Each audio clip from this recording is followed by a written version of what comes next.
L'humanité vue de l'espace. Aujourd'hui, nous vivons dans un monde interconnecté d'une complexité époustouflante, forgé par des innovations décisives sur des milliers d'années. Ces innovations nous ont conduits à construire un ensemble de réseaux complexes qui nous permet de prospérer. Pour la première fois, nous pouvons visualiser les liens invisibles qui nous relient les uns aux autres. Voici comment notre ingéniosité a façonné le monde moderne et comment nous allons l'utiliser pour assurer notre avenir.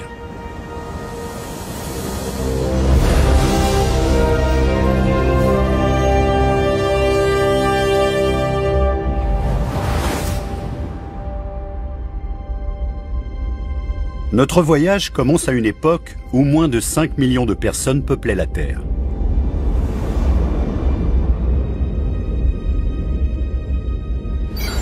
Le croissant fertile, sur la rive est de la Méditerranée, 10 000 ans avant Jésus-Christ. Le site d'une innovation révolutionnaire qui a donné naissance à l'un de nos plus importants réseaux internationaux. C'est dans ces sols fertiles que nos ancêtres ont commencé à planter des graines.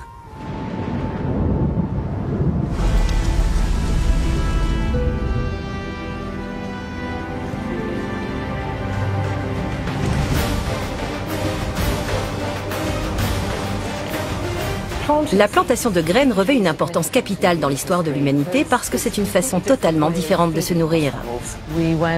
On a commencé par être chasseurs, cueilleurs, glaneurs. On l'est resté durant la plus grande partie de notre histoire. Et puis on est devenu fermier.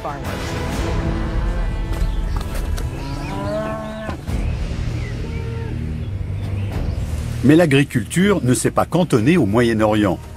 D'autres tribus dans différentes parties du monde ont indépendamment commencé à cultiver la terre.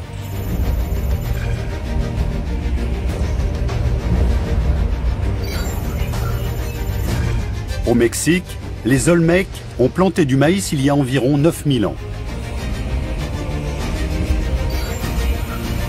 Dans les Andes péruviennes, les premières pommes de terre ont été récoltées il y a 8000 ans.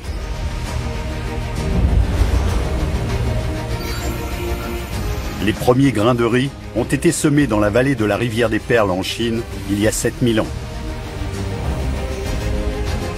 Et en 3000 avant Jésus-Christ, le blé s'était répandu dans toute l'Europe.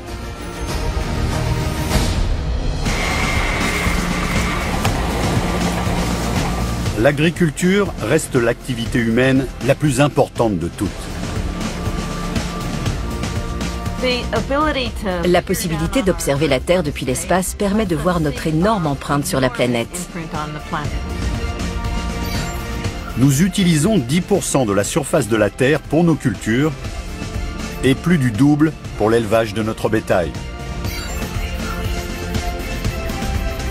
La plus grande exploitation bovine du monde est plus vaste qu'Israël. Et les champs de blé représentent à eux seuls la superficie du Groenland. Pour nous nourrir, nous exploitons près de 50% de la surface de notre planète, un chiffre qui grossit chaque jour. Mais l'agriculture n'a pas seulement permis de nous nourrir, elle a radicalement transformé notre comportement. L'agriculture nous a permis pour la première fois de consacrer un peu de notre temps à d'autres activités qu'à la recherche perpétuelle de nourriture. Pendant des dizaines de milliers d'années, nous avons vécu en petites tribus de chasseurs-cueilleurs, se déplaçant constamment pour trouver de la nourriture. L'agriculture nous a permis de nous sédentariser. C'est vraiment grâce à ça qu'on a pu se poser. On n'avait plus besoin de courir partout pour trouver de la nourriture. En devenant sédentaires, nous avons développé une autre caractéristique humaine, la coopération. Et en travaillant ensemble, nous avons pu partager de nouvelles idées et de nouvelles techniques et déployer notre ingéniosité.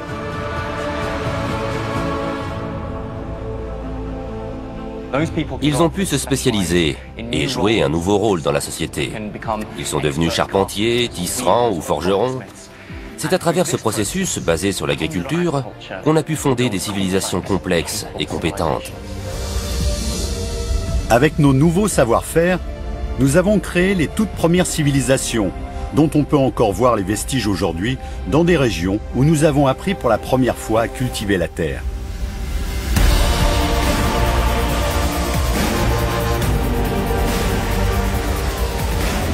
L'agriculture nous a permis de bâtir nos premières villes, comme Jéricho, Erbil et Byblos. Les plus anciennes d'entre elles sont habitées depuis 11 000 ans. Ce sont les racines de notre monde moderne. Le simple fait de planter une graine nous a transformés en tant qu'espèce. Nous avons pu nous rassembler sur des territoires qui sont devenus des villes, puis la société mondialement connectée que nous connaissons aujourd'hui.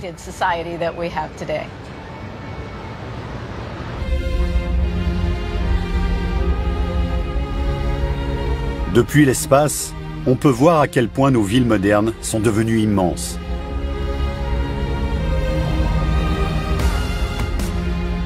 Certaines ont fusionné pour former de gigantesques métropoles où vivent plus de 15 millions de personnes.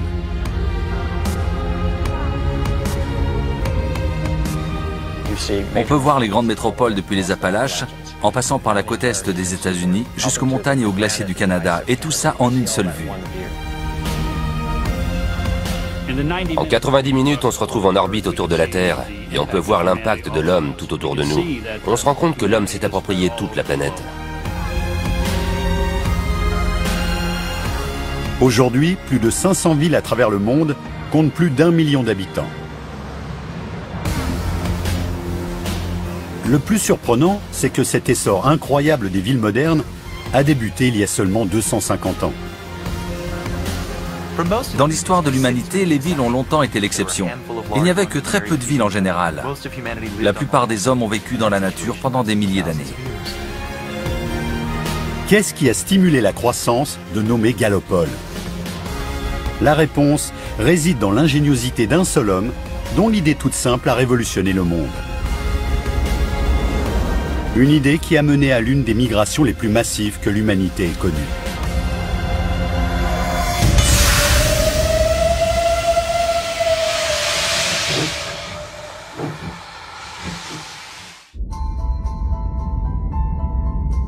Notre monde interconnecté a mis des milliers d'années à se construire. Aujourd'hui, les satellites révèlent l'ensemble des réseaux qui nous relient à travers le monde.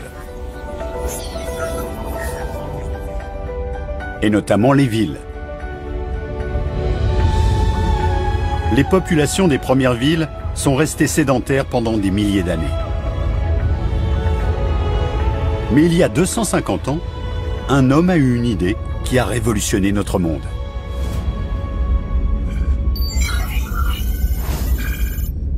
La Grande-Bretagne, 1765.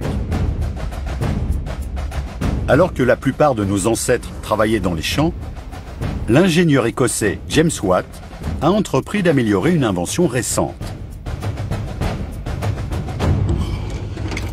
La machine à vapeur. Jusque-là, les machines à vapeur étaient primitives et n'avaient qu'un usage limité. Mais avec quelques ajustements cruciaux, Watt l'a rendu beaucoup plus efficace.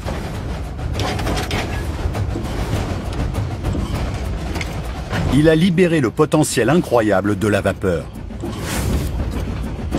Il y a eu 3 bonds en avant fantastiques dans l'histoire de l'humanité.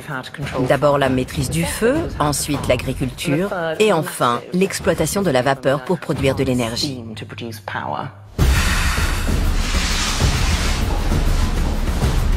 Les ingénieurs ont accueilli à bras ouverts la machine de Watt, déclenchant une nouvelle vague d'innovations humaines presque du jour au lendemain.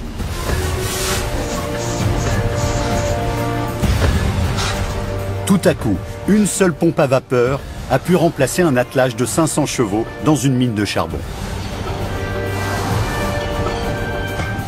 Et on a pu fabriquer des objets plus seulement à la main, mais avec des machines. Pour la première fois, les hommes étaient libérés des contraintes inhérentes à la force physique. Ils pouvaient utiliser des machines. La vapeur a amorcé les plus grands changements du comportement humain qui aient eu lieu en 1 millier d'années.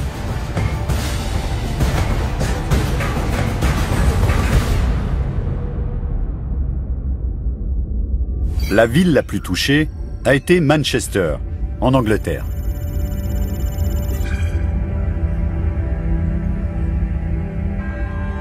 Grâce à James Watt, ce bourg tranquille a vite succombé à la machine à vapeur.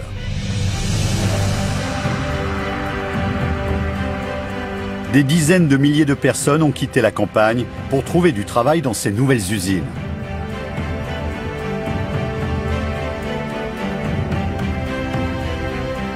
En seulement 50 ans, la population de Manchester est passée de 20 000 à 160 000 habitants. C'est devenu la première ville industrialisée du monde.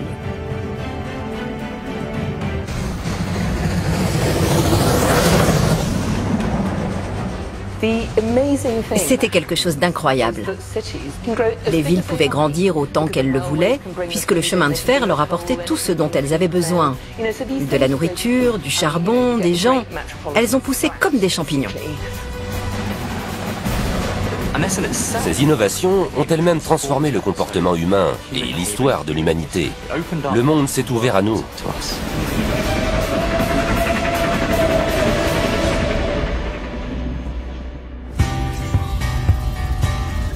La révolution industrielle a plus que jamais rassemblé les hommes. Pour la première fois dans l'histoire de l'humanité, la population des villes a explosé partout dans le monde pour atteindre des millions d'habitants en quelques décennies. Un autre gigantesque bond en avant dans la construction du monde moderne.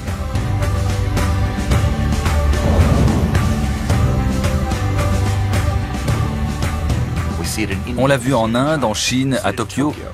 Tout à coup, les villes industrielles comme Détroit sont passées de 250 à 1 million d'habitants en seulement 10 ans. C'était extraordinaire. Tout a été bouleversé. Les villes ont explosé.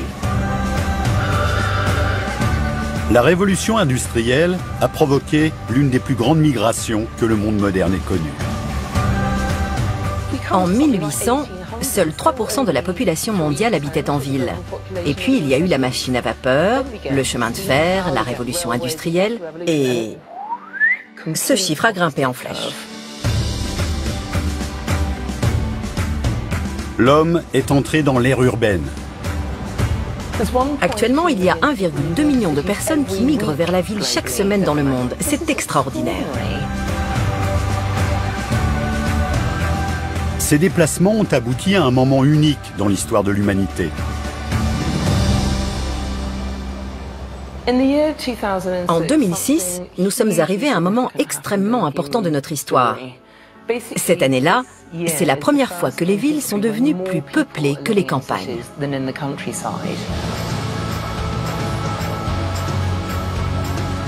Avec la révolution industrielle, nous sommes devenus une société profondément urbaine. Mais pour que le monde moderne continue de fonctionner, il nous fallait un nouvel éclair de génie. Quelque chose qui va conduire à la création du plus grand réseau d'ingénierie de la planète. Un réseau auquel nous sommes presque tous raccordés.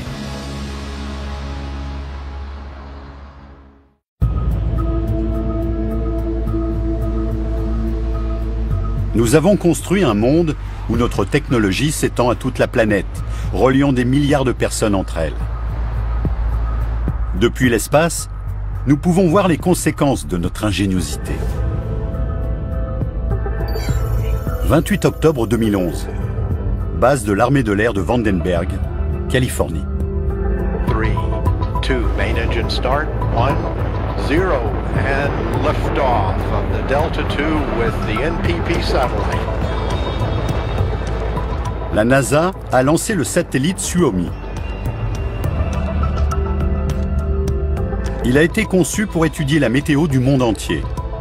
Mais avec un œil électronique, 100 fois plus sensible que les satellites précédents, il peut aussi révéler l'interconnectivité de notre planète électrifiée.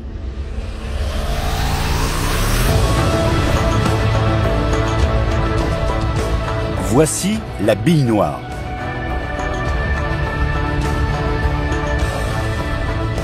Un assemblage de milliers d'images d'une Terre sans nuages collectées par Suomi sur 312 orbites.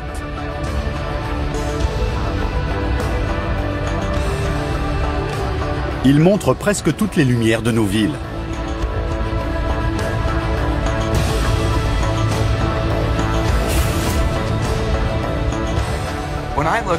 À chaque fois que je regarde les images de la bille noire prises par la NASA, je suis stupéfait.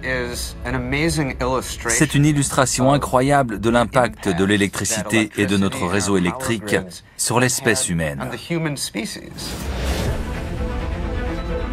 Ici, le Nil brille tel un ruban de lumière qui se déploie jusqu'à la ville du Caire.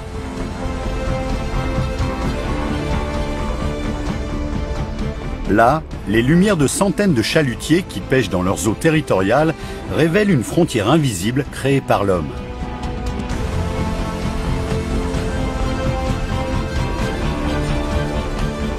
Et alors que la Corée du Sud flamboie, la Corée du Nord reste presque entièrement dans l'obscurité.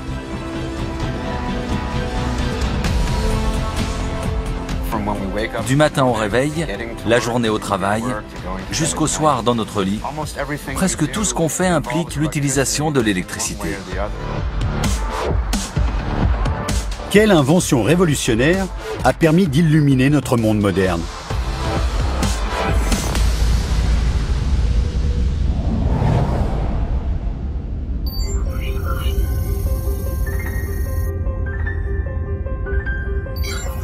« 31 décembre 1879, Menlo Park, New Jersey.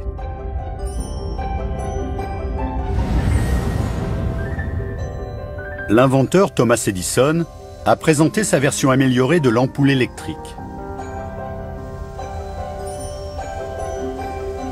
Il a fabriqué un filament avec du bambou et du carbone.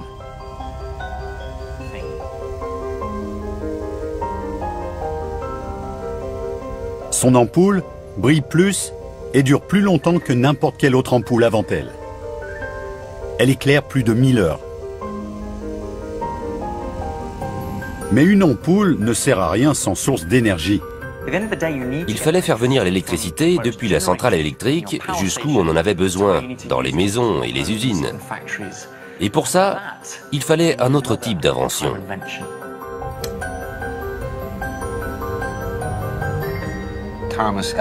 Thomas Edison a perfectionné l'ampoule électrique, ça on le sait. Mais ce qu'on sait moins, et ce qui est encore plus important, c'est qu'Edison a aussi été l'initiateur du réseau de distribution électrique.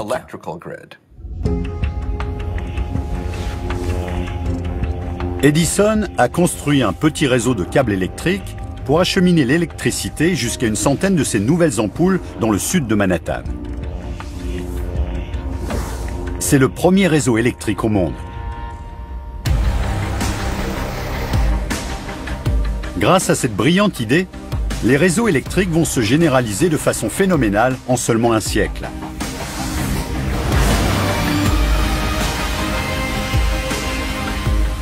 En Amérique du Nord, des centaines de centrales électriques acheminent l'électricité à travers près d'1 million de kilomètres de lignes à haute tension.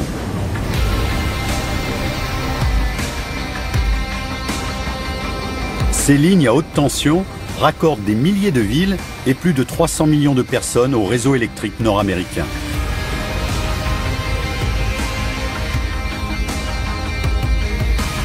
Elles contiennent assez de câbles en cuivre pour faire l'aller-retour jusqu'à la Lune. Le réseau électrique est une machine extraordinaire. C'est de loin la machine la plus grande et la plus sophistiquée que l'homme ait jamais construite. C'est même difficile de savoir à quel point elle est énorme.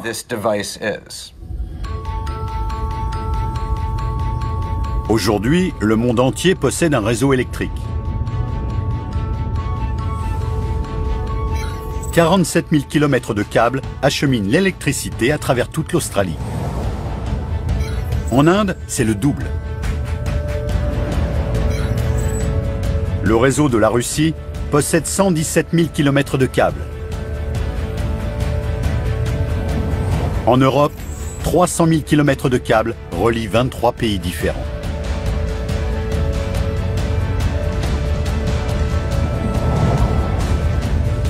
À l'échelle mondiale, les réseaux électriques fournissent de l'énergie à plus de 5,5 milliards d'êtres humains, ce qui représente 80% de l'humanité. La vision d'un seul homme a permis de créer une merveille du monde moderne.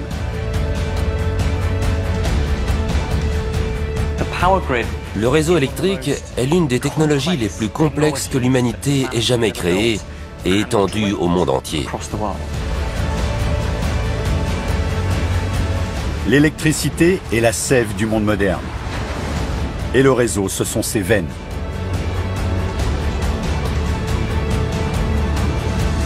C'est seulement quand l'électricité tombe en panne qu'on l'apprécie à sa juste valeur.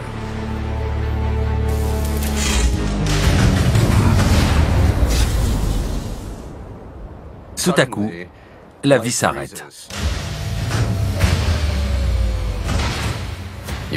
On ne peut plus aller sur Internet, les lumières ne s'allument plus, on ne peut plus rien faire. Et brusquement, on se rend compte, quand l'électricité n'est plus là, à quel point elle est omniprésente dans notre façon de vivre.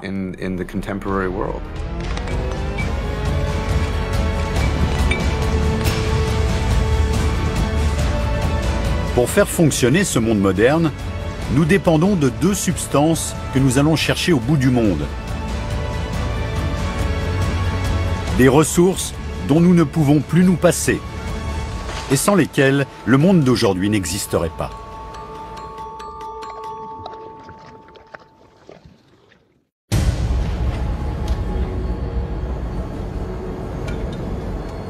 Cordero Rojo, dans le bassin de la rivière Powder, dans le Wyoming, est l'une des plus grandes mines d'Amérique.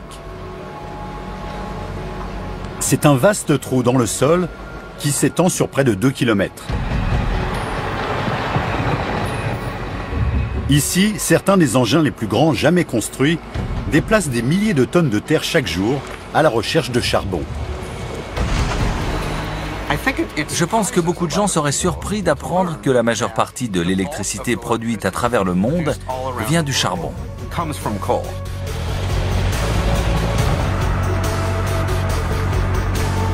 Le charbon est le principal combustible utilisé pour faire fonctionner les réseaux électriques. Ces images en accéléré, prises depuis l'espace, montrent l'étendue de l'exploration du charbon dans le Wyoming au cours des 20 dernières années. En partant de rien, ils ont creusé un trou de la taille de Vancouver.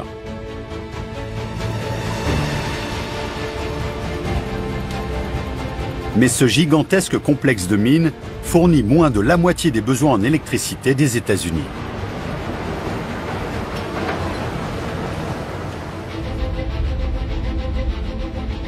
Notre dépendance au charbon nous a conduit à créer un réseau mondial d'offres et de demandes.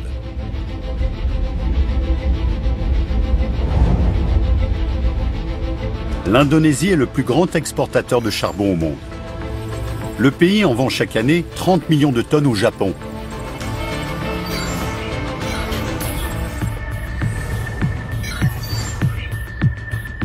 Le charbon d'Australie a alimenté le boom industriel de la Chine. Et la majeure partie de l'Europe, la première économie du monde, achète du charbon à la Russie.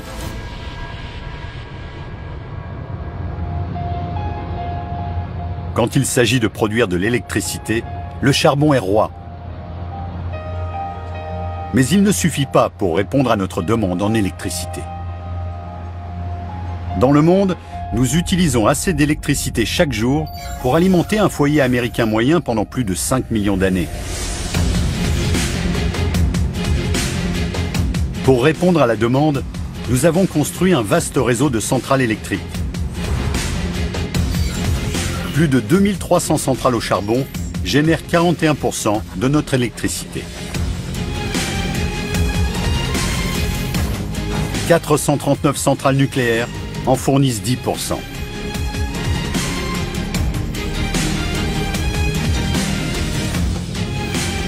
Et le gaz naturel alimente près de 3000 centrales, générant 1/5 de l'électricité que nous consommons.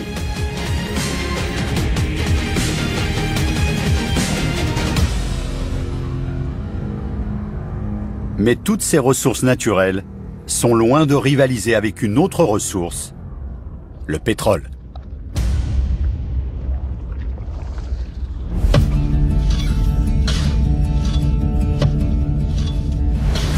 Titusville, Pennsylvanie, 27 août 1859. Jusqu'à cette date, on ne pouvait exploiter que le pétrole qui suintait à la surface. Mais Edwin Drake était convaincu de pouvoir extraire du pétrole en forant. Et il a presque tout de suite rencontré des problèmes. Quand il creusait le sol, il tombait sur de l'eau qui remplissait le puits. Et le puits finissait par s'effondrer. C'était un vrai désastre.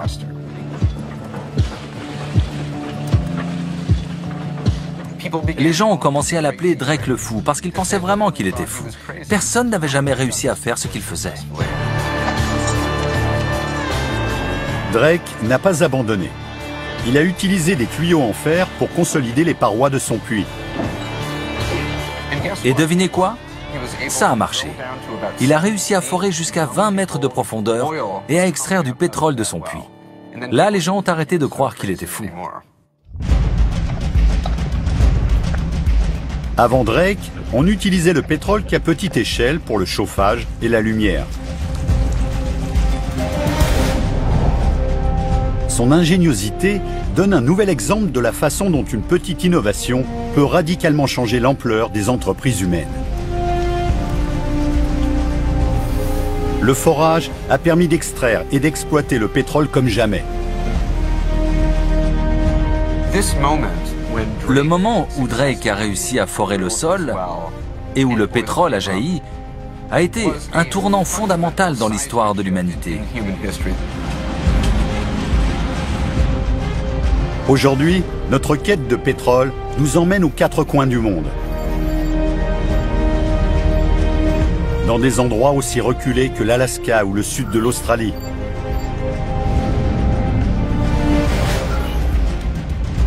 Des déserts de glace en Sibérie, au désert de sable en Arabie Saoudite.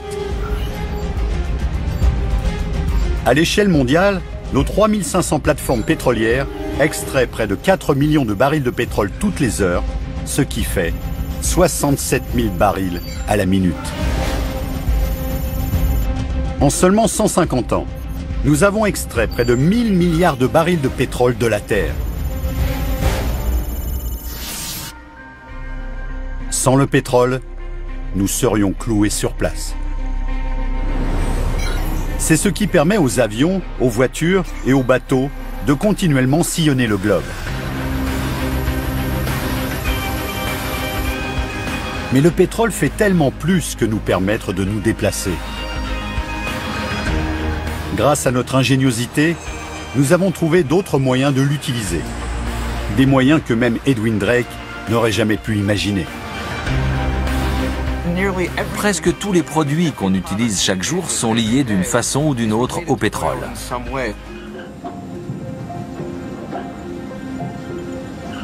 Le pétrole a une telle influence qu'il sous-tend l'une des plus anciennes caractéristiques de l'homme qui nous relie aujourd'hui. Le commerce. Le commerce est un réseau complexe qui s'étend au monde entier, mais qui a de modestes origines. Il s'est forgé à partir de simples boîtes en métal qui ont transformé notre vie.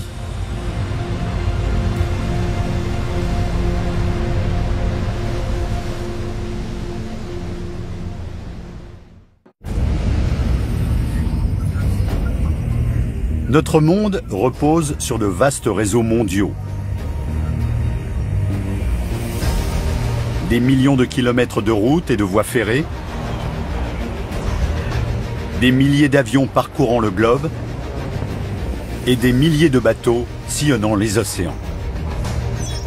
Ils propagent dans le monde entier tout ce que notre civilisation produit, Les routes commerciales sont un réseau indispensable qui nous relie presque tous les uns aux autres. Tout ce qu'on consomme, tout ce qu'on utilise, vient de beaucoup d'endroits différents. Ce qui change par rapport aux époques précédentes. S'il y a une chose qui fait tourner le monde aujourd'hui, c'est le commerce international. Comment ce réseau vital s'est-il développé? Les origines du commerce remontent à plus d'1 millier d'années, dans le centre de la Chine.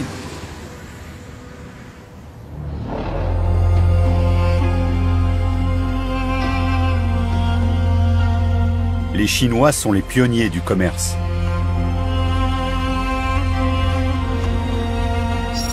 Pendant des centaines d'années, la dynastie Han a créé tout un réseau de chemins de près de 10 000 km de long.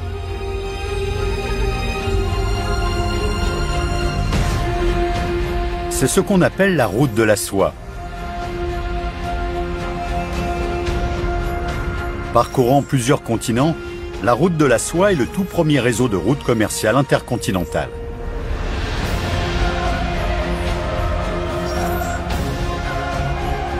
Elles apportaient des marchandises que beaucoup n'avaient jamais vues avant.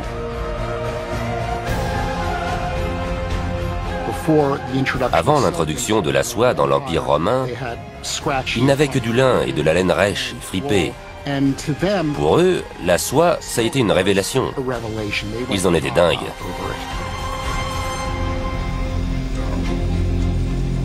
Mais ces routes commerciales étaient souvent dangereuses et difficiles à parcourir. Au milieu du XVe siècle, la guerre entre les dynasties byzantines et ottomanes a rendu la route de la soie infranchissable.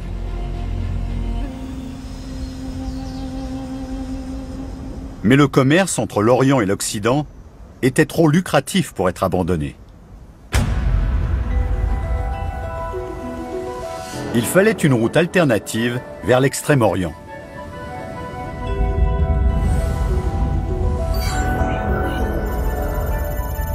Sud de l'Espagne, 3 août 1492. Christophe Colomb s'est lancé dans son premier voyage historique. Il est parti vers l'ouest et a traversé l'Atlantique, pensant trouver un passage vers l'Extrême-Orient. Mais voilà ce qu'il a rencontré sur son chemin. L'Amérique. L'exploration du Nouveau Monde a marqué le début des grandes découvertes, ouvrant la porte à un vaste commerce entre les pays du monde entier.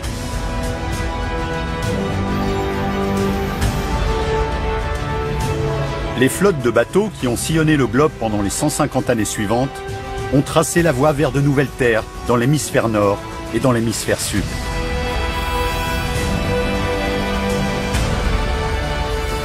Et même si l'histoire les a souvent décrites comme des missions d'exploration héroïques, elles avaient surtout pour but de développer les échanges commerciaux. Colomb, Diaz, de Gama et Magellan ne venaient pas chercher de l'or ni des âmes à sauver. Ils voulaient des noix de muscade, du massis, des clous de girofle, de la cannelle. Les grandes découvertes ont permis aux Européens de comprendre qu'il y avait d'autres endroits dans le monde dotés d'énormes richesses. La noix de muscade, c'était le costume Armani, les chaussures Gucci ou la BMW de l'époque. Nos villes ont commencé à récolter les fruits de ces voyages. Londres, Paris et Rome ont commencé à vendre du thé, des épices et du sucre.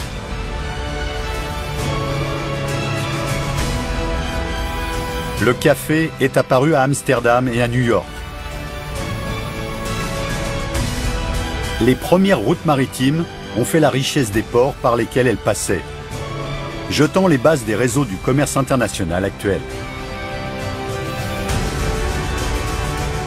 Mais l'apparition du marché de masse devra attendre encore quelques centaines d'années.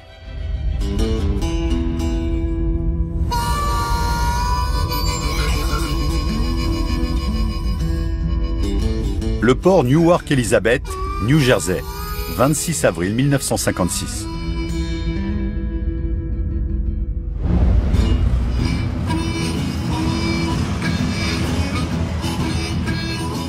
Malcolm McLean a présenté une innovation qui allait révolutionner le commerce. Avant McLean, le chargement et le déchargement des marchandises étaient lents et coûtaient très cher. Les marchandises étaient déplacées à l'aide d'une grue et des centaines d'hommes entassaient les caisses une par une dans chaque recoin disponible. La brillante idée de McLean était de standardiser le processus en utilisant des conteneurs maritimes.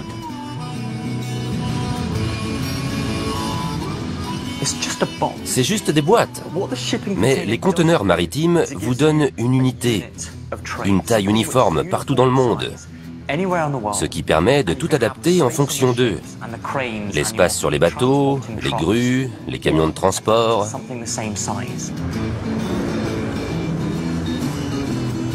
La taille unique des conteneurs réduit considérablement les coûts de chargement qui passent de 6 $ à 16 centimes la tonne.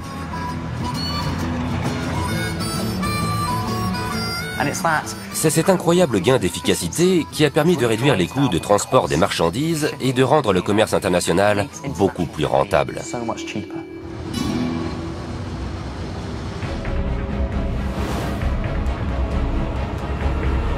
Aujourd'hui, c'est un commerce qui représente 4 000 milliards de dollars et qui compte des milliers de bateaux transportant plus de 120 millions de conteneurs chaque année.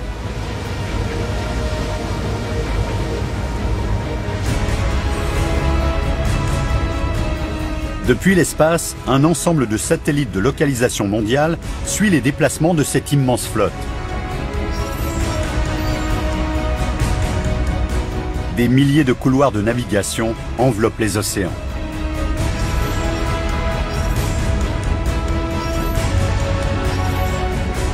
Un réseau mondial de bateaux de marchandises qui relie les 4500 ports à conteneurs.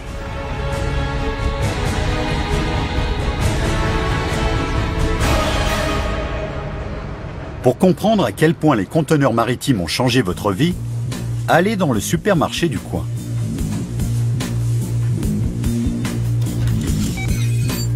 Vous y trouverez des oranges et des bananes provenant des États-Unis et de l'Équateur,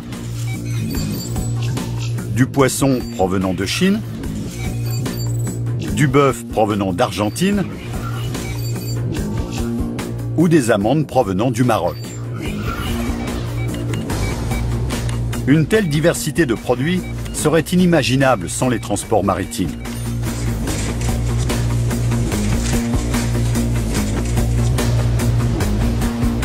Les routes commerciales ont amené le monde à notre porte.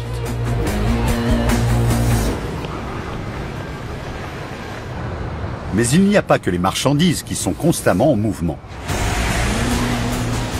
Grâce à notre ingéniosité, nous avons produit des inventions qui transportent chaque jour des milliards de personnes et qui ont créé le réseau le plus vaste du monde.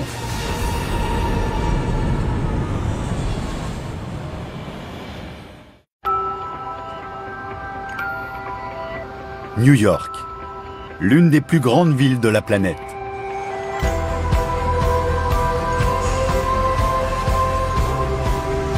Aujourd'hui, on peut y entendre plus de 800 langues différentes à tout moment. Construite par des générations de migrants, la Grosse Pomme est, linguistiquement, la ville la plus diversifiée de la planète. Chaque année, nous sommes plus de 200 millions à travers le monde à partir de nous installer à l'étranger. Mais le nombre de personnes qui voyagent chaque jour est encore plus grand.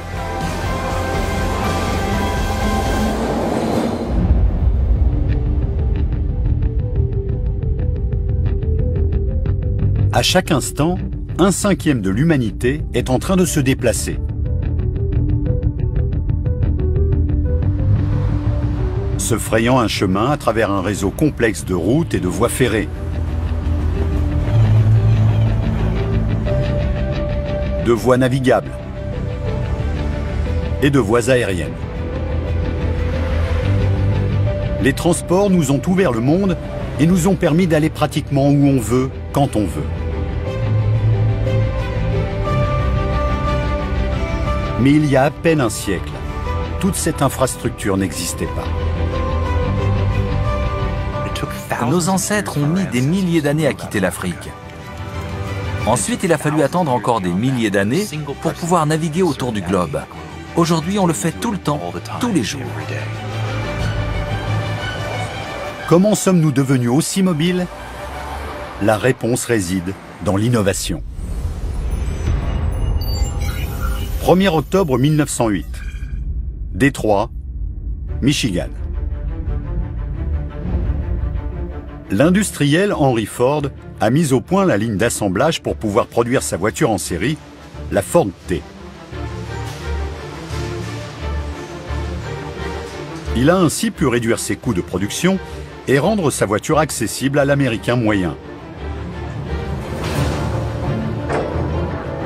En 20 ans, il a construit 15 millions d'automobiles, ce qui a amorcé un changement radical dans le comportement humain. La voiture, c'est vraiment une technologie qui nous a rapprochés et qui nous a fait entrer dans la civilisation moderne. Elle a réalisé un rêve qu'on avait depuis des siècles, voyager d'un point à un autre de façon autonome. La production de voitures en masse a conduit au développement d'un nouveau réseau, les routes. La première autoroute d'Amérique s'étendait sur près de 1000 km du Potomac jusqu'à la rivière Ohio. 100 ans plus tard, l'Amérique du Nord avait construit le plus grand réseau autoroutier du monde, s'étendant sur plus de 7 millions de kilomètres.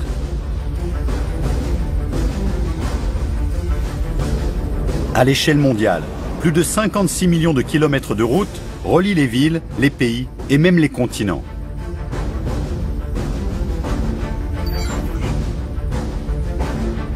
Aujourd'hui, on peut conduire près de 18 000 km non-stop depuis John O'Groats en Écosse jusqu'au Cap en Afrique du Sud. Si on mettait toutes les routes côte à côte autour de l'équateur, elles feraient des milliers de fois le tour du globe. Nous conduisons plus d'1 milliard de véhicules à travers le monde. Une personne sur 7 possède une voiture. La voiture représente la liberté, la possibilité de refaire sa vie, de trouver un nouvel emploi, de vivre. Tout à coup, les agglomérations s'étendent sur des kilomètres et on est capable de vivre sur de grandes distances, quelque chose qui paraît inconcevable pour les générations précédentes. C'est le dernier stade d'une révolution des transports qui nous emmène au-delà de la ville à l'échelle mondiale. Étonnamment, l'innovation qui a conduit à l'apparition du plus vaste réseau du monde précède la voiture de Ford de 5 ans.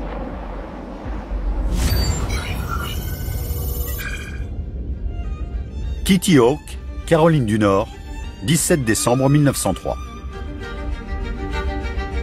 C'est sur cette plage morne et venteuse que les frères Wright ont testé un engin appelé le Flyer. Le vol a duré 12 secondes et l'avion a parcouru 37 mètres. Cet événement apparemment insignifiant a initié une révolution. L'ère du vol à moteur. Il a inauguré un nouveau réseau mondial que nous prenons aujourd'hui pour acquis. Grâce à ce premier vol, le monde s'est rétréci. Nous avons aujourd'hui des réseaux internationaux qui nous permettent d'aller au bout du monde en un seul jour.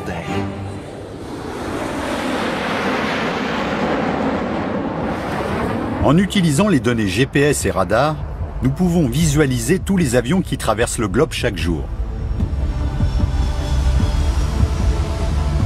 Il y a à tout moment environ un demi-million de personnes dans les airs. Chaque année, près de 40 millions de vols transportent 3 milliards de personnes vers des destinations lointaines. Pour accueillir tous ces avions, il existe un réseau de plus de 40 000 aéroports. L'aéroport international Hartsfield-Jackson d'Atlanta est l'aéroport le plus fréquenté au monde. Il accueille 95 millions de passagers par an qu'il envoie vers 225 destinations différentes.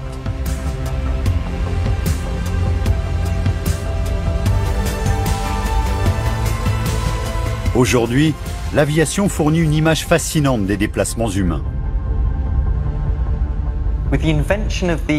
L'invention de l'avion et des vols internationaux n'a pas seulement rétréci le monde, ça a relié toute l'humanité, ça a relié toute la planète en une seule ville interconnectée.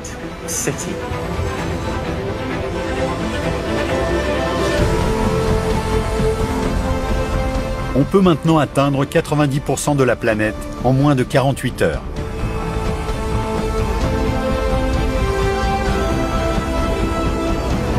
Nous sommes plus connectés qu'à n'importe quelle période de l'histoire de l'humanité. Ça a changé notre perception du monde. Aujourd'hui, on peut se considérer comme membre d'une seule société, d'une seule race. Voyager dans le monde moderne nous unit d'une façon encore inimaginable il y a un siècle. Mais notre ingéniosité a permis de créer un réseau encore plus récent et encore plus inattendu. Un réseau qui nous permet de parler face à face avec quelqu'un qui se trouve à l'autre bout du monde sans bouger de chez soi.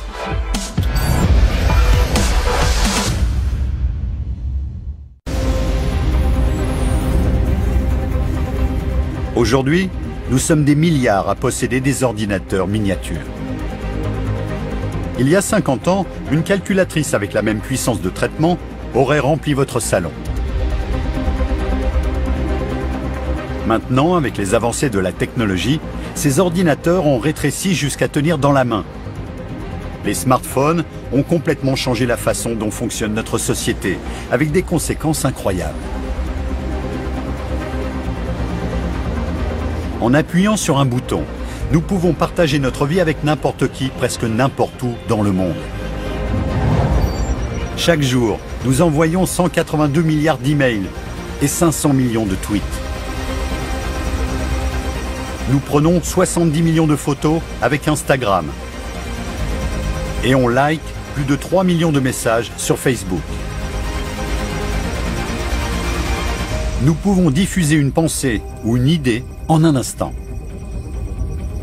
Un simple message peut se propager instantanément et être lu par des milliards de personnes. Alors qu'il y a à peine 500 ans, 99% de nos ancêtres n'avaient pas accès à un seul livre.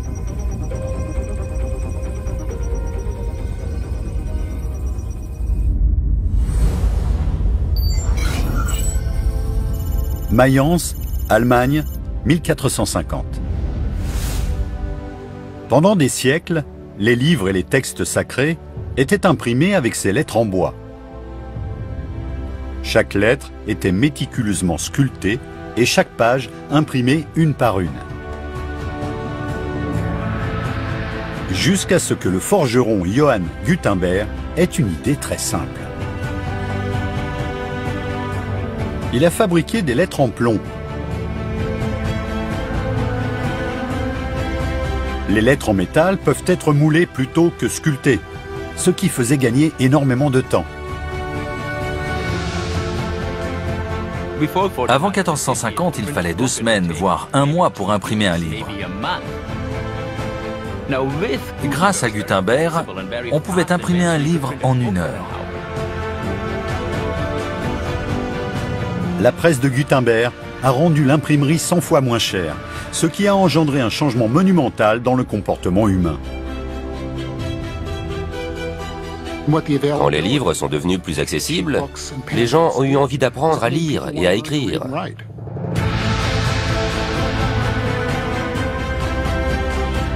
La lecture et l'écriture n'étaient plus réservées aux riches. Pendant les 500 années qui ont suivi, la presse d'imprimerie est devenue un outil de communication de masse, produisant des milliards de livres et de journaux.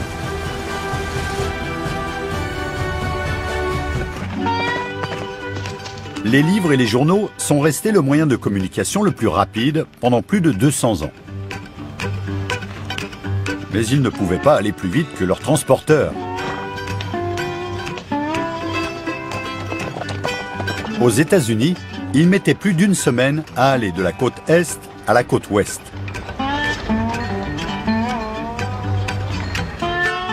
Jusqu'au début du 19e siècle, où une invention a rendu la communication indéniablement plus rapide.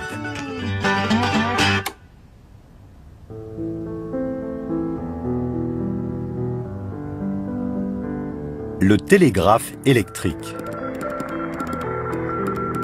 Avec la maîtrise de l'électricité, on a pu envoyer des messages non pas à la vitesse d'un cheval, mais presque à la vitesse de la lumière.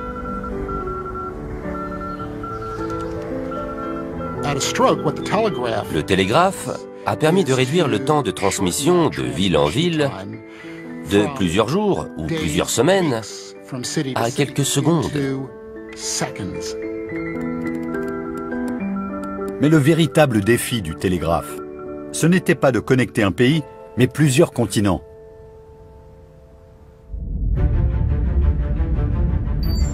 « 29 juillet 1858. Dans l'Atlantique, deux bateaux ont vogué l'un vers l'autre, transportant tous deux un câble composé de 7 fils de cuivre.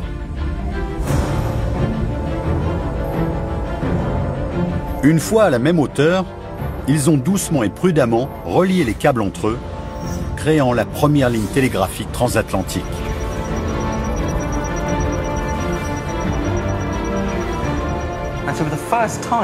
Pour la première fois, l'Europe et l'Amérique se sont retrouvées reliées par un câble électrique et elles pouvaient s'envoyer des messages.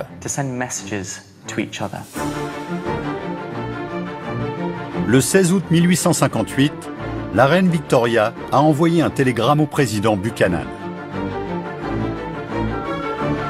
En tout, le message de 99 mots a mis 17h40 à être transmis, ce qui paraît extrêmement lent aujourd'hui.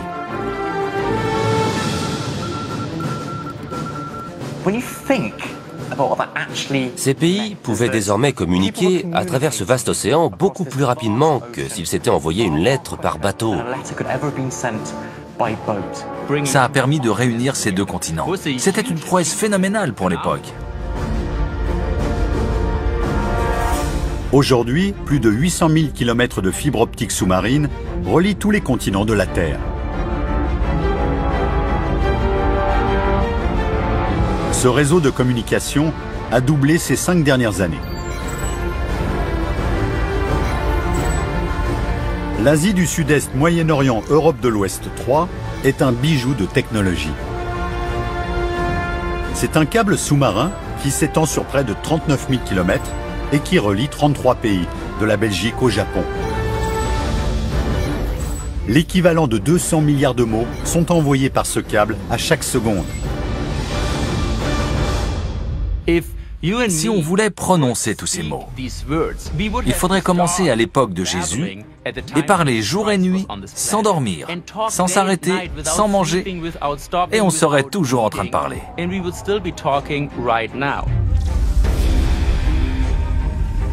Cet incroyable réseau n'est pas confiné au fond de l'océan.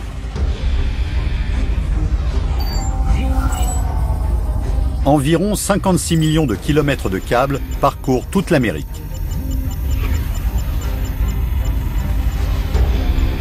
Ensemble, ces câbles ont créé le réseau de communication ultime qui définit notre façon d'interagir et de communiquer aujourd'hui, Internet.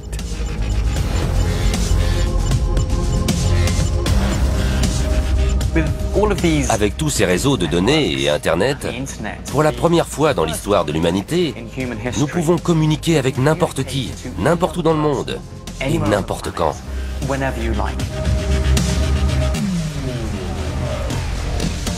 Les danseurs de hip-hop de Shanghai apprennent et échangent des idées avec les danseurs de hip-hop de Harlem et de Soweto. Aujourd'hui, on peut se retrouver dans les montagnes rocheuses ou dans les plaines du Tibet et avoir accès à 100 fois plus d'informations que la personne la mieux informée il y a 20 ans. Avec Internet, nous sommes à l'apogée de notre société interconnectée. Il façonne presque tous les aspects de notre vie quotidienne. Nous pouvons faire tout cela instantanément de n'importe quel endroit du monde. Internet montre à quel point nous sommes devenus interconnectés.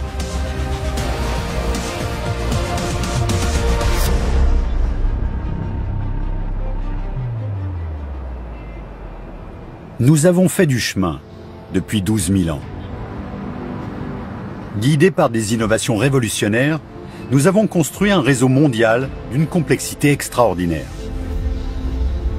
Ce réseau nous fournit de la nourriture, de l'énergie, des biens, des moyens de transport et de communication. Il montre à quel point nous vivons dans une société mondiale d'une complexité à couper le souffle.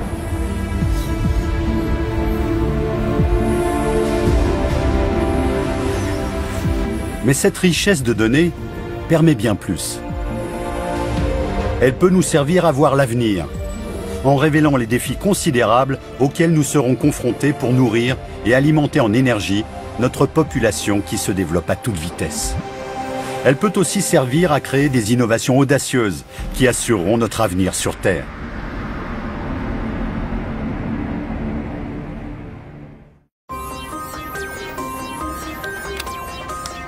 Chaque année, nous générons plus de données que dans toute l'histoire de l'humanité. Nous accumulons dans le monde 2,5 quintillions d'octets de données stockées sur des millions d'appareils.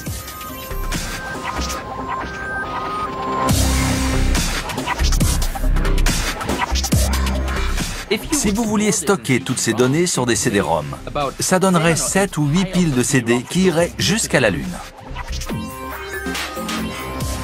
Aujourd'hui, c'est l'âge d'or des données. Ces données sont devenues incroyablement précieuses. Elles permettent de fabriquer une image détaillée de notre monde. Elles montrent que nous sommes devenus une société interconnectée, dans laquelle nous sommes totalement dépendants les uns des autres. Et surtout, elles nous aident à dévoiler nos failles.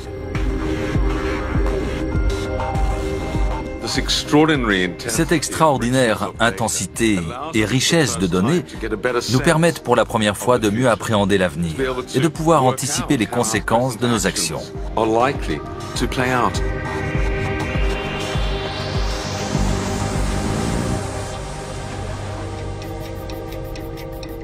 Voici la Population Clock, le compteur de la population. Chaque clic indique une nouvelle naissance.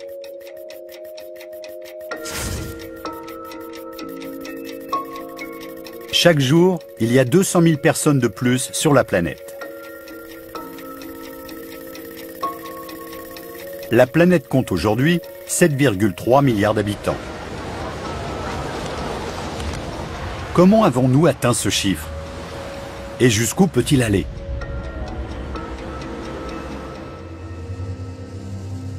Au début, la population augmentait lentement. Il a fallu presque 11 500 ans pour atteindre 1 milliard d'habitants.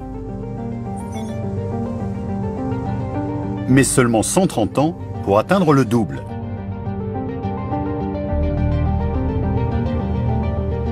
Et ces 50 dernières années, notre population a encore doublé.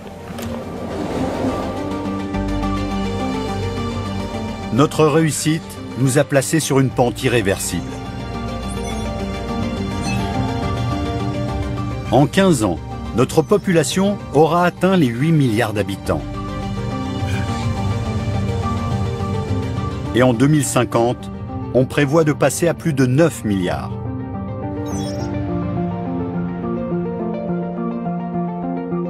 Notre population a grossi de 2 milliards d'habitants, pas en quelques centaines d'années, en une seule génération. Nous sommes environ 7 milliards sur Terre. Cette augmentation massive d'au moins 2 milliards de personnes ces 35 prochaines années, c'est sans précédent. La population mondiale n'a jamais vécu une telle explosion. Ce sont les innovations qui ont conduit à cette croissance sans précédent. La grande question est, sommes-nous en train de devenir victimes de notre succès ?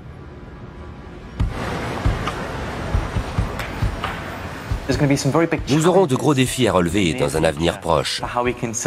Comment va-t-on nourrir toute cette population sans ravager la planète et l'environnement naturel dans lequel on vit?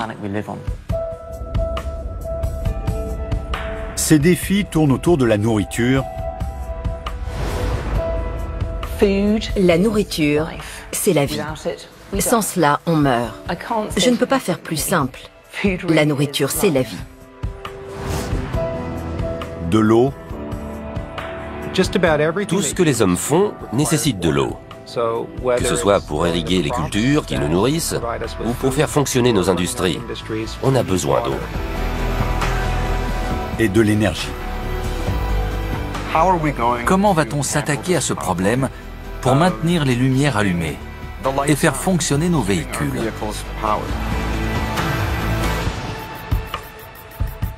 Le compteur tourne. Chaque jour qui passe, la population croissante demande plus de nourriture, d'eau et d'énergie. Comment répondre à ces demandes sans surexploiter la Terre ni favoriser le changement climatique?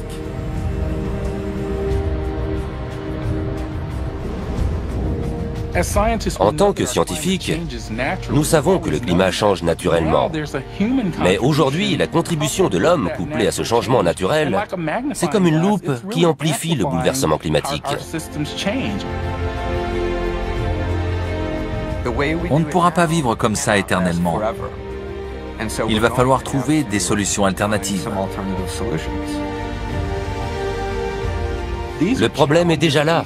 Alors si on ne fait rien et qu'on rajoute 2 milliards de personnes dans les 35 années à venir, le problème va prendre une toute autre ampleur. Nous devons inventer une solution. Une solution qui assure notre avenir sur cette planète.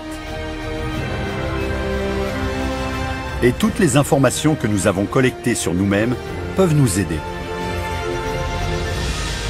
Nous pouvons utiliser ces données pour comprendre les schémas qui vont façonner notre future civilisation. Nous connaissons les problèmes, pourrons-nous trouver les solutions? Notre ingéniosité, qui nous a permis d'arriver jusqu'ici, pourra-t-elle assurer l'avenir des prochaines générations? Il n'y a pas de temps à perdre.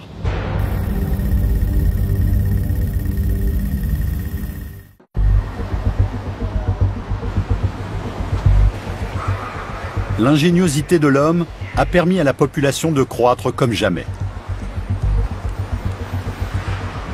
Mais d'ici 2050, nous serons 2 milliards de plus et notre mode de vie risque de poser un sérieux problème. L'un de nos plus gros soucis sera la nourriture. Comment nourrir 9 milliards de personnes? C'est un vrai casse-tête. Ce ne sera pas facile à faire. Nourrir le monde est un défi de taille. Il faudra de vastes terres agricoles pour les cultures et le bétail, des millions de litres d'eau et de l'énergie pour produire et transporter la nourriture. Tout cela risque d'avoir de lourdes conséquences sur l'environnement. Tout ça rejette du dioxyde de carbone. Et ce qui en rejette le plus, c'est notre propre agriculture. Le défi consiste à trouver les moyens de produire assez de nourriture pour tout le monde sans abîmer la terre qui nous fait vivre.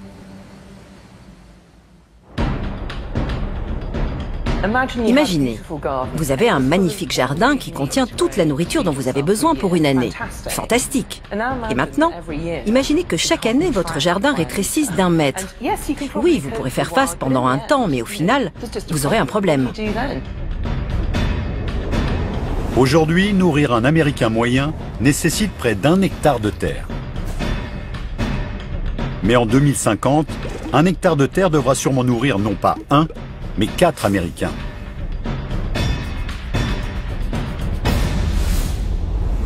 À ce stade, nous avons pratiquement exploité toutes les terres arables de la planète. Et si on essayait de faire pousser nos cultures vers le haut, plutôt que sur l'extérieur?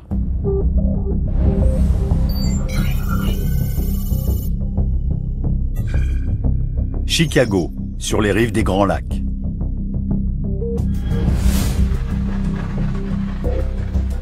La Green Sense Farm n'a peut-être pas l'air très verte, mais substituer au soleil ces ampoules LED roses permet d'adopter des techniques de plantation très différentes.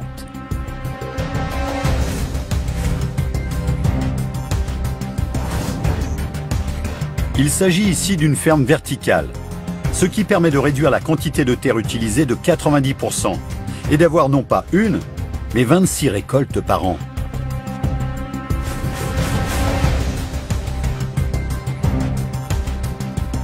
Cette ferme urbaine permet d'économiser non seulement des terres, mais aussi de l'eau. Ces cultures n'utilisent que 10% de l'eau qu'elles utiliseraient en extérieur. Et c'est vital, parce que le manque d'eau sera aussi l'un des prochains défis que nous aurons à relever.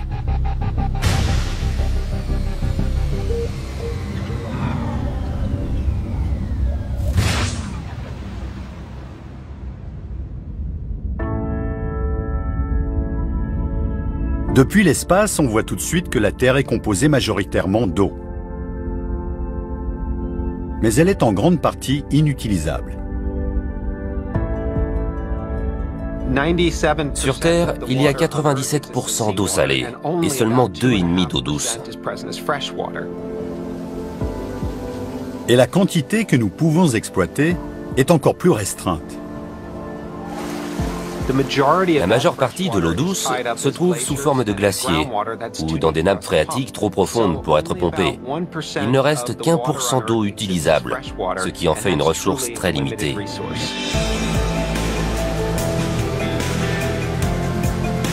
Et on utilise les 2/3 de ce 1% pour produire notre nourriture. Quand on voit comment sont produits nos aliments, on comprend vite pourquoi.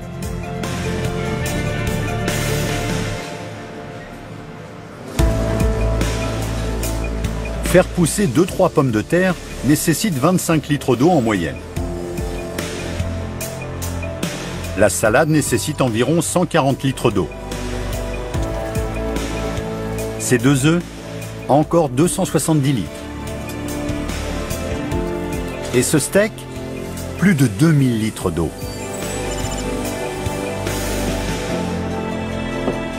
Et ce verre de lait, 200 litres d'eau.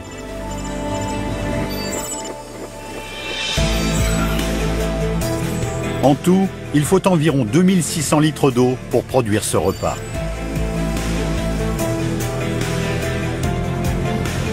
Et on en mange des millions toutes les heures. La plupart des aliments qu'on mange a poussé dans un champ irrigué. Alors ces légumes, cette viande et ce verre de lait ont nécessité de grosses quantités d'eau pour être produits. Voilà pourquoi l'eau est en train de devenir l'une de nos denrées les plus précieuses. Quand on observe la Terre depuis l'espace, on peut voir les conséquences de notre soif d'eau. Je n'oublierai jamais le jour où j'ai voulu prendre la mer d'Aral en photo. J'ai dû changer plusieurs fois d'orbite avant de la trouver parce que ce n'est plus une mer.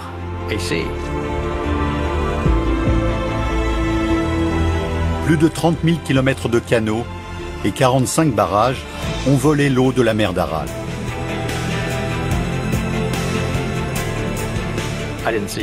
Il n'y avait plus d'eau, juste les vestiges d'un littoral. Je ne voyais plus que de la poussière marron-grise. Et ce n'est pas la seule étendue d'eau qui a disparu. Le fleuve Jaune en Chine. Après avoir servi à irriguer les champs, seuls 10% de son eau atteignent la mer. L'Indus au Pakistan.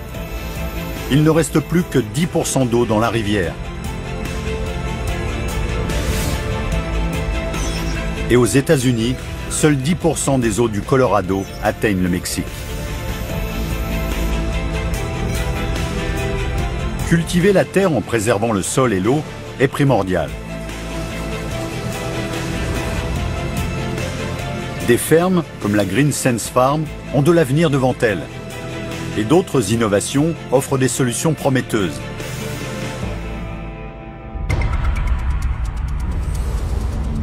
Harpenden, au nord de Londres. Au laboratoire de recherche Rothamsted, ces plantes ressemblent à toutes les autres. Sauf que les scientifiques essaient de leur faire produire le plus de blé possible.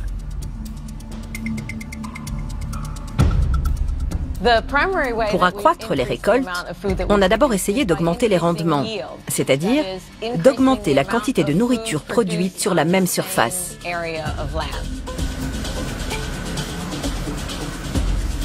On va s'intéresser à des technologies comme le génie génétique pour rendre les plantes aussi productives que possible.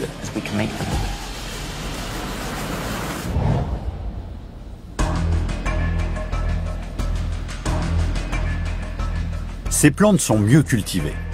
En modifiant leur patrimoine génétique, elles produiront beaucoup plus de blé. Augmenter le rendement sans utiliser plus de terre implique d'avoir recours à l'irrigation, aux engrais et aux pesticides. Actuellement, en Angleterre, on cultive environ 8 tonnes de blé sur un demi-hectare de terre. Ces plantes sont conçues pour produire jusqu'à 20 tonnes de blé. La biotechnologie peut aussi aider les plantes à être plus résistantes aux insectes, à la sécheresse ou aux inondations. Cela ouvre de nouvelles possibilités quant à l'endroit où on pourra les faire pousser. L'objectif, par exemple, c'est de pouvoir cultiver du blé résistant à la sécheresse en Afrique subsaharienne ou du riz résistant aux inondations en Asie. Bientôt, on pourra voir du riz résistant à la sécheresse et aux inondations poussé en Inde ou au Pakistan. Du maïs résistant à la sécheresse dans l'ouest du Kansas. Du maïs planté dans des zones désertiques de l'Ouganda. Et du blé planté dans des zones semi-arides d'Afrique, d'Australie et d'Amérique du Sud. Les nouvelles méthodes agricoles sont la clé pour nourrir les futures populations. Et elles pourront peut-être un jour freiner le changement climatique.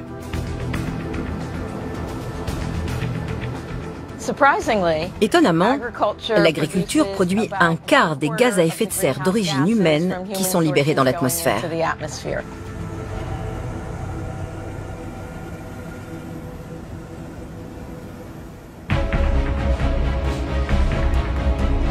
Il n'y a pas de remède miracle pour pérenniser l'agriculture. Modifier notre façon de cultiver, l'endroit où on cultive et ce qu'on cultive sont déjà de bonnes pistes. Mais aurons-nous assez d'énergie pour cuire nos aliments ?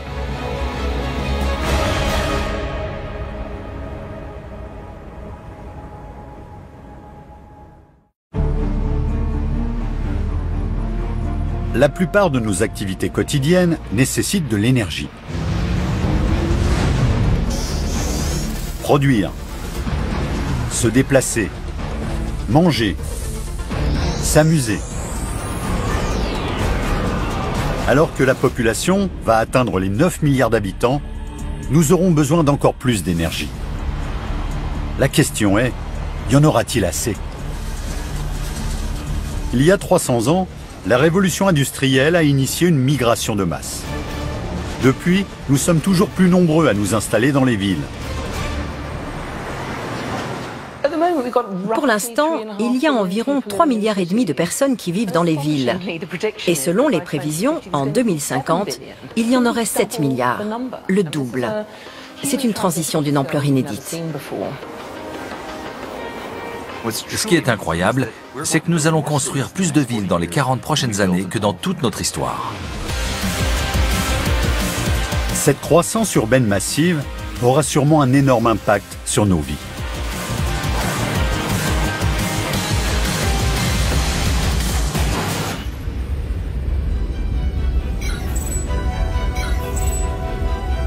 D'ici 2050, la multiplication des villes signifie que nous nous déplacerons beaucoup plus. Des déplacements qui augmenteront de 600%. Le nombre de passagers aériens passera de 3 milliards aujourd'hui à 16 milliards en 2050, ce qui reviendra à 44 millions de passagers par jour. Et le nombre de voitures sur la route passera à 2 milliards. Aujourd'hui, la Chine possède 250 millions de voitures et elle en rajoute 20 millions chaque année. Les classes moyennes en veulent une pour la liberté qu'elle procure. À Pékin, les routes sont déjà bondées, avec plus de 2 millions de véhicules. Un chiffre qui augmente de 1500 par jour.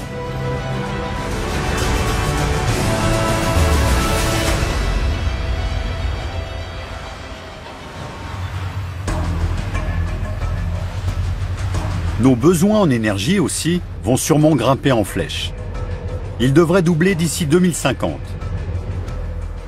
Nous aurons besoin de 110% de pétrole en plus, l'équivalent de 320 000 litres par seconde.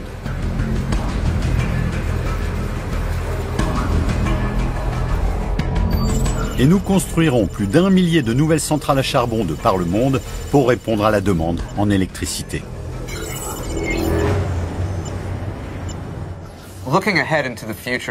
Les plus fortes demandes en énergie auront sûrement lieu dans des endroits comme l'Inde ou la Chine. Dans ces pays, il y aura de plus en plus de gens qui conduiront des voitures, qui prendront l'avion et qui utiliseront des appareils gourmands en électricité. Avons-nous assez de ressources énergétiques pour faire face à cette demande croissante ?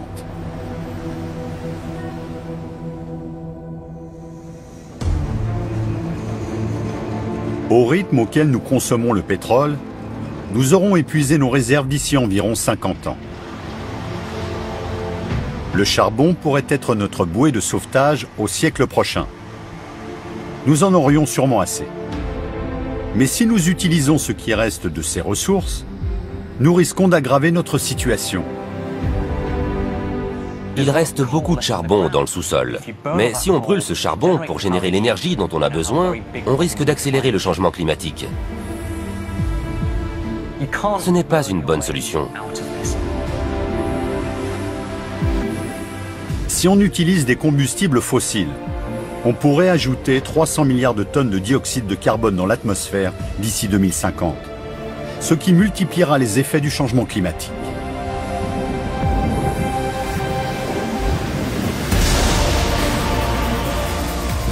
Nous serons davantage sujets aux tempêtes violentes et aux inondations.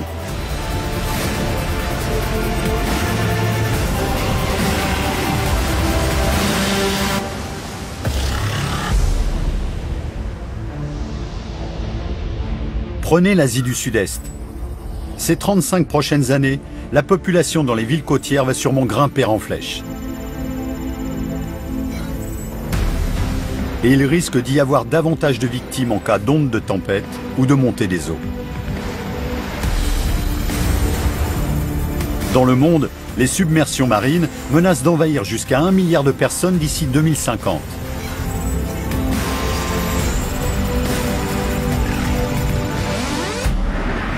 Nous devons réfléchir à de nouvelles solutions pour régler le problème de l'énergie. L'être humain possède une incroyable capacité d'innovation.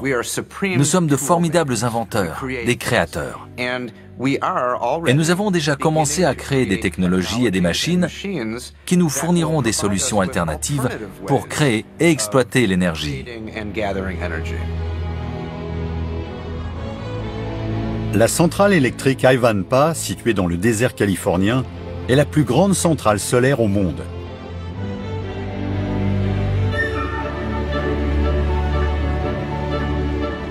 Plus de 300 000 miroirs contrôlés par ordinateur dirigent la lumière vers le sommet de cette tour géante.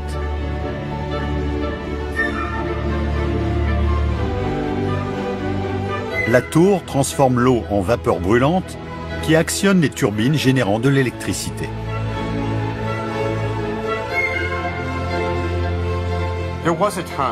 Il n'y a pas si longtemps, quelques décennies à peine, l'énergie solaire était plus vue comme un rêve utopique, un fantasme. Mais ce genre de centrale a transformé le rêve en réalité. À elle seule, Ivanpah produit assez d'électricité pour alimenter en énergie plus de 140 000 foyers. Ces grandes centrales électriques ont montré que cette technologie était plus que fiable. Elle fonctionne et on peut produire de grandes quantités d'électricité grâce à l'énergie solaire. Ivanpah n'est qu'un aperçu de ce dont l'énergie solaire est capable. En effet, la nature peut nous fournir d'autres sources d'énergie, telle la chaleur qui contrôle les vents.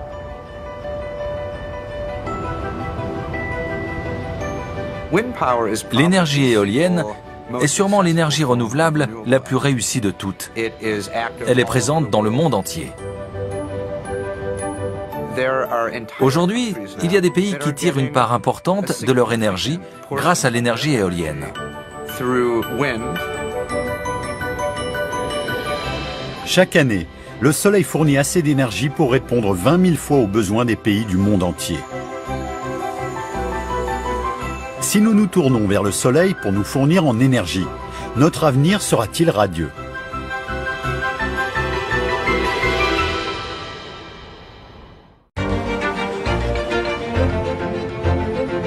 Avec une population croissante, notre soif d'énergie ne fera que se renforcer.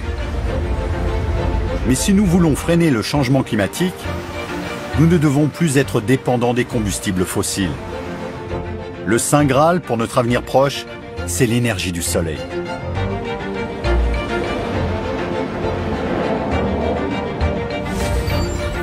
Ces 5 dernières années, l'utilisation de l'énergie solaire a augmenté de presque 100%.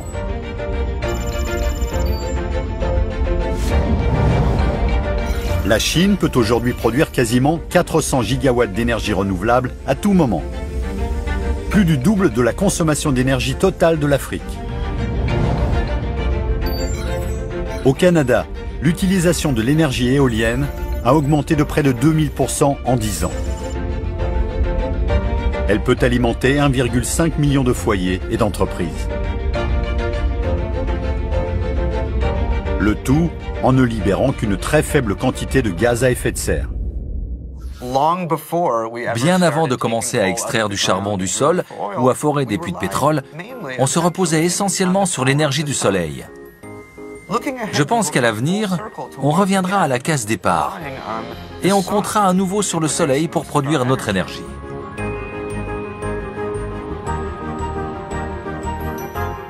Les réserves de charbon et de pétrole ne sont pas illimitées, alors que le soleil, lui, brillera encore pendant des milliards d'années. Le vent soufflera toujours et l'eau coulera toujours. Nous tourner vers le soleil permettrait de nous sevrer des combustibles fossiles. Il a le pouvoir de transformer notre monde et d'assurer nos besoins en énergie pour longtemps.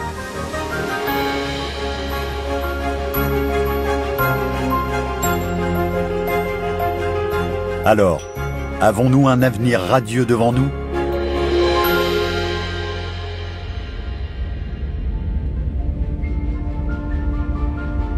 Ces 12 000 dernières années, notre société a vécu une transformation incroyable.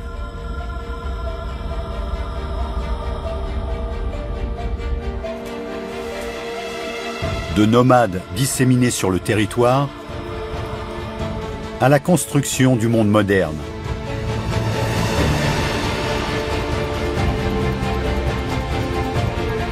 L'innovation nous a poussés à construire un vaste réseau interconnecté. Un réseau qui touche tout le monde. Cette incroyable connectivité mène à une plus grande interdépendance. Ça veut aussi dire que nous devons prendre soin du système et des autres, parce que ce que nous faisons en tant qu'individus affecte tout le monde.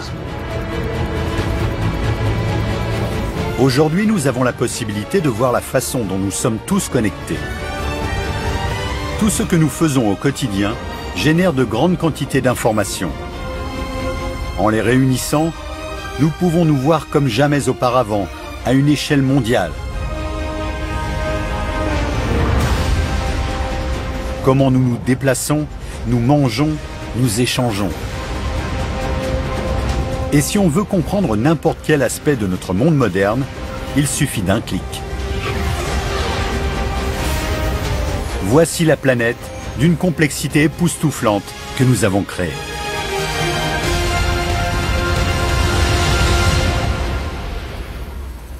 Pour la première fois de l'histoire, toutes ces données nous permettent de nous voir en intégralité. Mais le succès de notre monde moderne est en jeu. Notre ingéniosité a un prix. Nous avons créé un monde qui doit subvenir aux besoins de 7 milliards de personnes. Et en une seule génération, nous allons passer à 9 milliards d'habitants, ce qui nous propulsera dans un avenir incertain.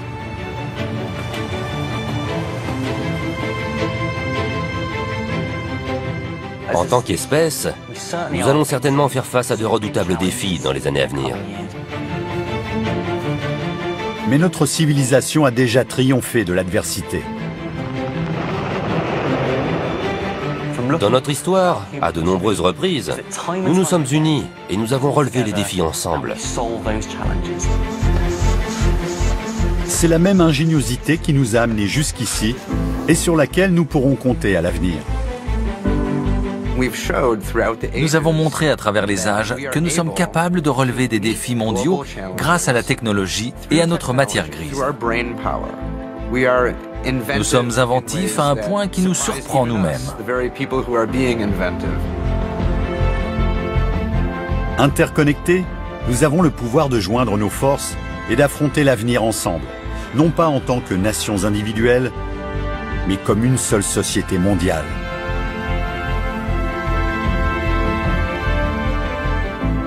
Nous n'avons jamais eu autant de connaissances qu'aujourd'hui. Nous sommes dotés d'une ingéniosité incroyable.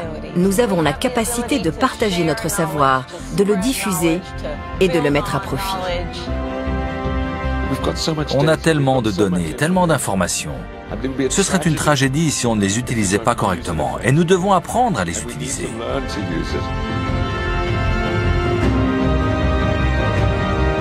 En apprenant de toutes ces données, nous pouvons façonner notre avenir.